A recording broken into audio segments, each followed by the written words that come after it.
big homie wanted to look like a gay painter. Look, when Jay signed his contract, the big one was with Beyonce. When he signed that contract, the marriage contract, he got trophies. Now those trophies came rolling in. For years, 50 Cent has been taking shots and keeping relentless pressure on Jay-Z. But everything changed the moment Jay-Z finally broke his silence. One short clip hit the internet, the timeline erupted, and suddenly the entire dynamic shifted. To understand why this is so significant, we need to go back to the Super Bowl moment that nearly didn't happen. Something had been quietly brewing in the hip-hop world for a long time, so quietly, in fact, that most people completely missed it. This isn't just another rap feud or social media drama. This is about power. Two heavyweight figures maneuvering behind the scenes, far beyond music, far beyond chart positions, straight into boardroom influence. This isn't about who dropped the better verse or sold more records. It's about control, who gets access, who gets invited, and who gets shut out without ever knowing why. That's the real battlefield. What made this even more intense is that this wasn't some old 90s beef that should have stayed buried. These were fresh moves, recent decisions. According to 50 Cent, something major went down behind closed doors that changed everything. He claims Jay-Z used his influence to try to block him from performing on one of the biggest stages in America, the Super Bowl halftime show. That's not a small accusation, and it caught a lot of people completely off guard. All of this traces back to February 13, 2022, Super Bowl 56 at SoFi Stadium in Inglewood, California. The halftime show was being promoted as a historic cultural moment, hip-hop finally front and center, legends sharing one stage. Then, out of nowhere, 50 Cent appeared upside down, recreating one of the most iconic visuals of his career, and instantly stole the spotlight. The internet went wild. Memes flooded social media. The nostalgia hit hard. But according to 50 himself, that legendary moment almost never happened. And the person he points to as the reason? Jay-Z. Here's where the power dynamics become impossible to ignore. Since 2019, Jay-Z's company, Roc Nation, has been officially partnered with the NFL to oversee the Super Bowl halftime show. That partnership gives him enormous influence over who gets selected, how the show is shaped, and the overall creative direction. This isn't minor power. This is the kind of power that can change an artist's legacy overnight.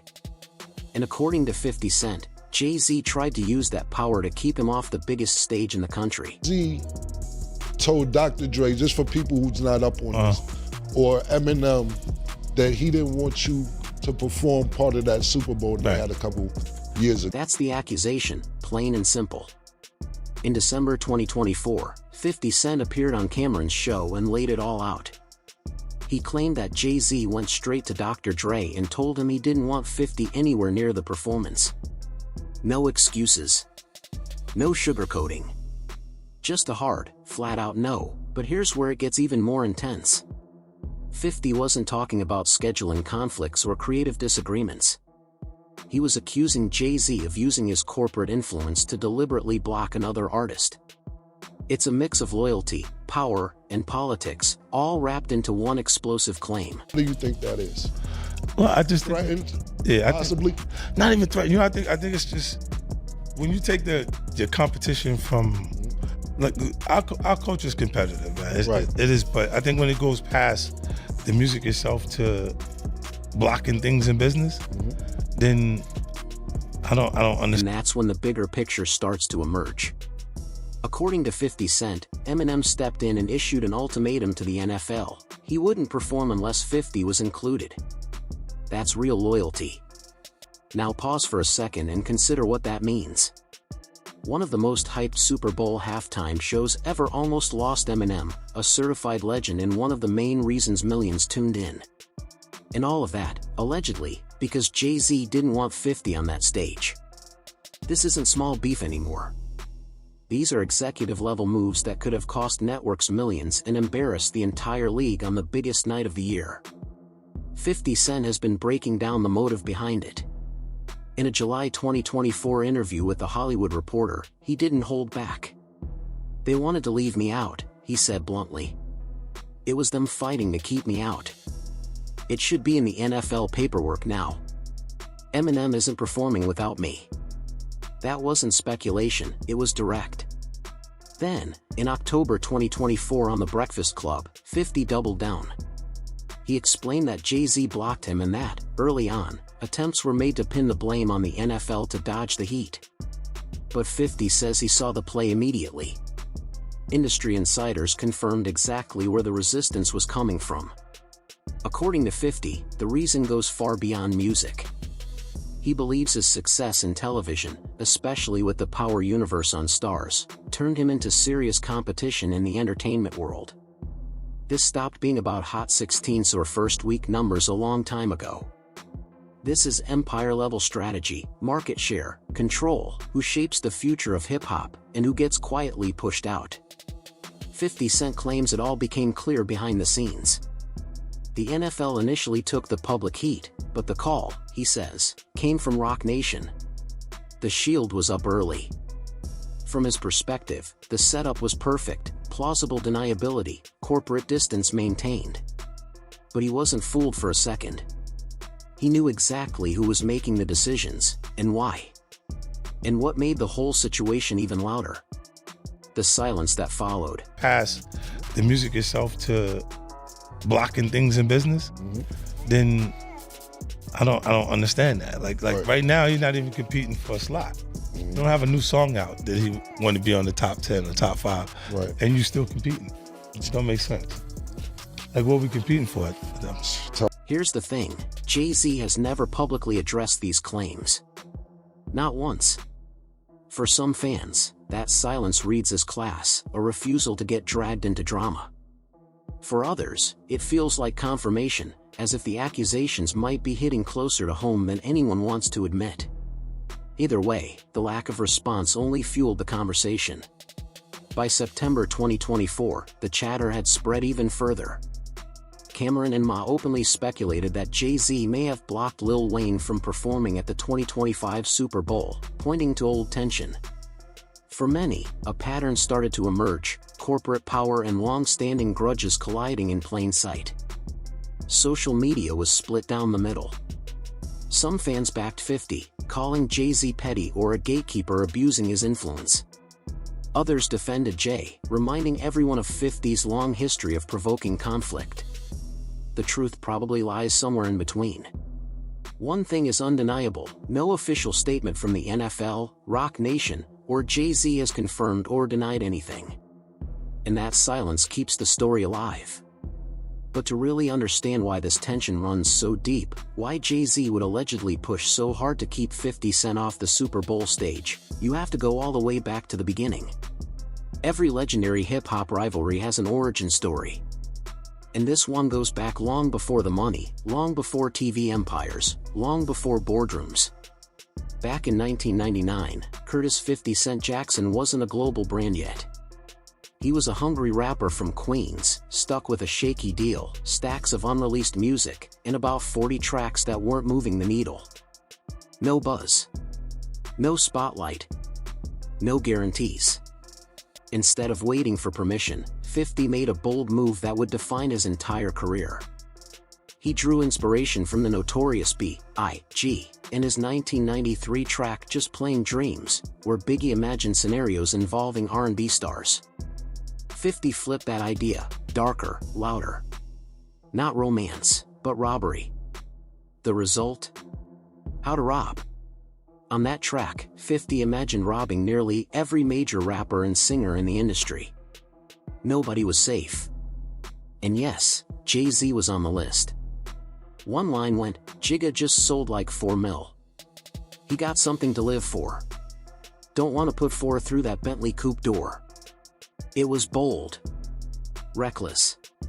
Impossible to ignore. The record spread like wildfire. White label vinyls landed in the hands of DJs like Funkmaster Flex at Hot 97, spinning hundreds of times a week, flooding mixtapes across major cities.